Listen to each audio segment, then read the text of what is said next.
Hello there, Taurus sign. Welcome to your monthly reading. So this reading is for the month of September for Taurus, Sun, Moon, Rising, Venus. So Taurus, let's start. Taurus, hindi lahat maka-resonate dito, okay?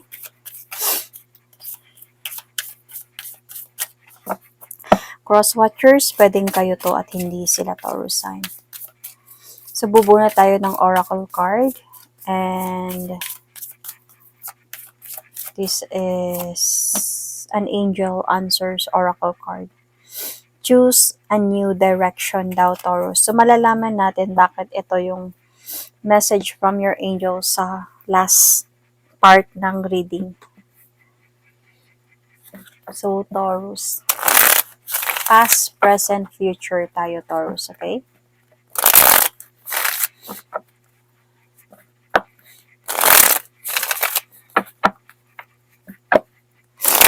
Taurus, past.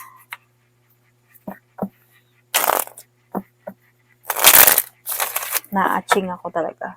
Oops.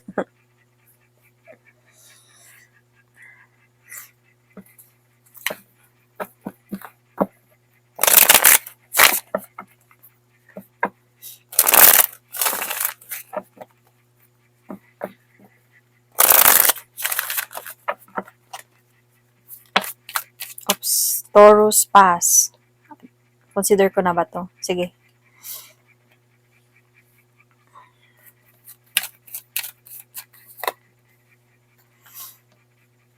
Taurus. So, in the past, may nangyaring parang may nasirang relasyon. In the past. Because of a new person na pumasok sa buhay niyo. Bagong person to na pumasok sa relationship ninyo. Kaya na-end yung cycle ninyo.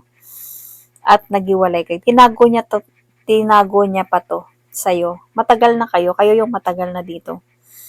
Long term na ata kayo nito. So, definitely, obviously na nauna ka sa kanya. So, because of this woman or man, kaya depende kung saan kayo naka-resonate.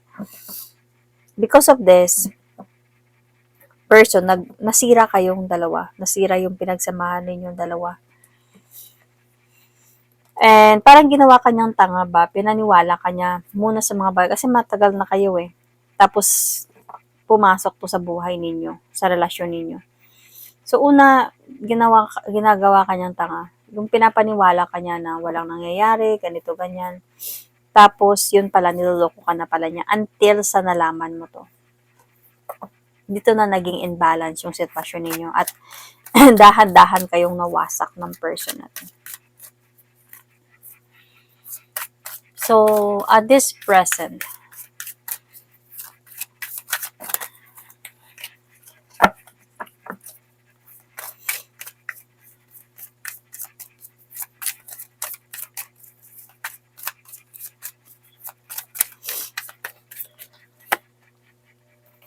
bumabalik to siya sa'yo.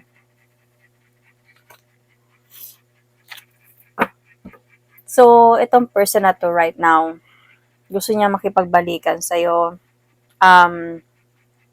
Might be, gusto niya yung mabalik yung peace sa inyong dalawa. Siguro, gusto niya maging honest and sincere this time. Ang problema sa'yo dito, parang okay na ako nang wala ka at this present. Pero, part of you, naguguluhan ka pa din. Kumbaga, parang gumugulo to sa isipan mo. Itong pagbabalik niya na to. Even if you have decided or you have told this person na ayoko na or nakapag-decide na ako na hindi na, sumasagabal pa din siya sa isipan mo, lalo na sa gabi. Hindi ka nakakatulog sa gabi. Bakit bumabalik siya? Bakit ganyan? Or something like that. Kasi nagliligaw siya ulit eh. And siguro sa way na pagko-communicate niya sa'yo is something talaga na willing siyang ipaglaban ka ulit, pasensya na ganyan, ganito, siguro in-explain niya sa'yo, and this time gusto ko na talagang ayusin, promise, ganyan-ganyan. Kaya gumulo to sa isipan mo. Even if yung siguro yung sagot mo, hindi okay na ako nang wala ka. Siguro ano siya sa point na I will still try my best na tanggapin mo ako ulit. So, na-stress ka, parang wait lang, gumulo ka sa isipan ko. So, tignan natin yung hopes and fear mo dito.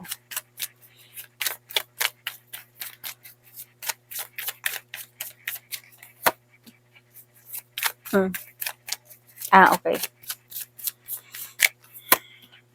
So, yung hope mo dito na totally, you really want na sobrang mag-heal ka na, yung hindi ka na magdadalawang isip or hindi mo na siya pakialaman na iisipin kung bakit siya bumalik. Ayaw mo na sa nararamdaman mo ngayon.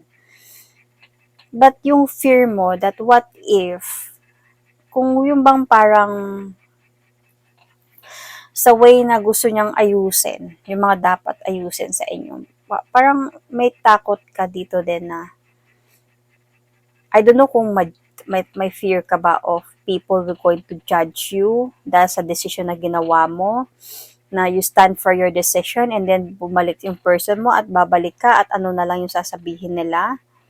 Dahil naghiwalay na kayo, sabi mo hindi mo na babalikan, tapos ngayon ito na naman. Or yeah, kasi this is something na judgment eh. And also yung parang meron kang fear dito of like makakainin mo yung mga sinabi mo sa kanya. Kasi feeling ko, sinabi mo talaga dito na hindi na, okay na ako. Ayaw na kitang balikan pa. Pero si Bang nga, gumugulo pa rin siya sa isipan mo. Pero yung challenge dito sa sitwasyon,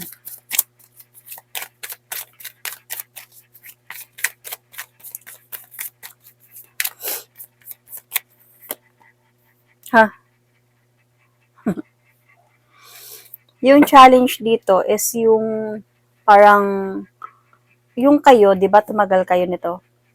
So, parang doon na kayo sa point na pagbuo ng successful relationship. Siguro isa to sa dahilan kung bakit bumabalik sa'yo yung memories.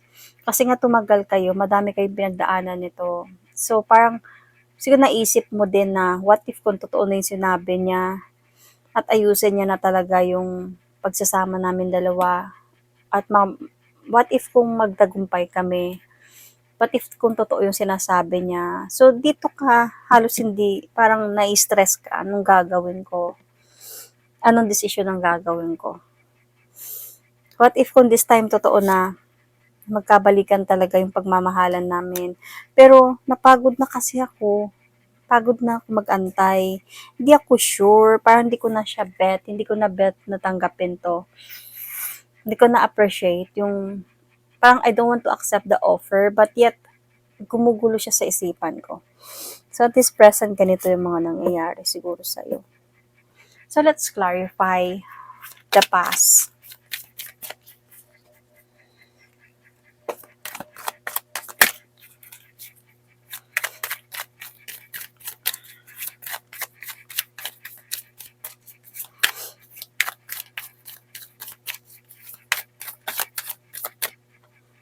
Let's clarify the Tower card.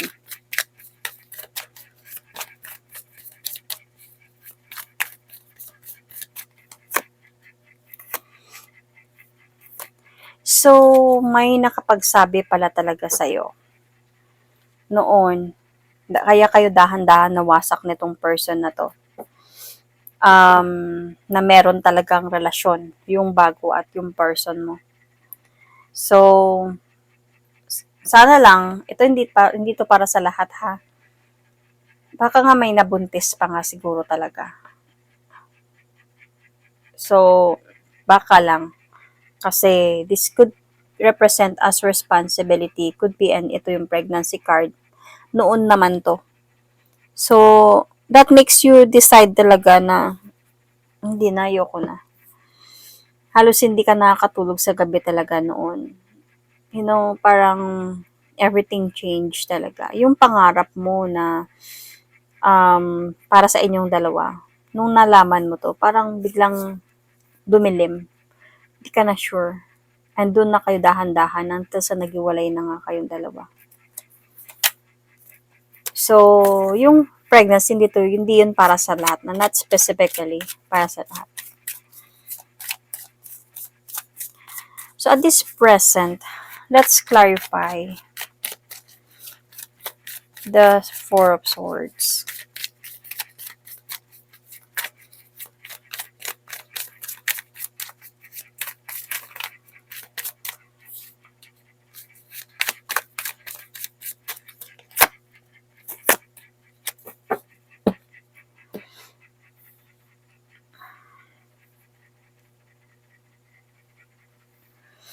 So, at this present, sobrang halos hindi ka nakakatulog sa gabi. Naiipit ka sa sitwasyon dito, see? Halos hindi ka nakakatulog sa gabi. Binabother ka talaga ng person na to. Isa na dito, dahil sa mga alam mo na mga nagawa niya, and yung parang pangako niya siguro na magbago siya. Pag-o-offer niya ng second chance. Nandun sa point ka talaga na hindi ako sure anong desisyon ang gagawin ko. Gusto ko na talaga na hindi ko na siya mamahalin. Pero iniisip ko din yung mga pinagsamahan namin before, na what if totoo yung pagbalik niya? What if magseryoso na siya this time? Na what if maayos din kami?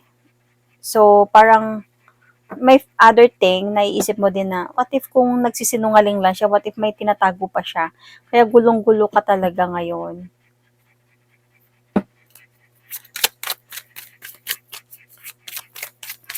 So, ano yung possible na future nito might be this month of September or up?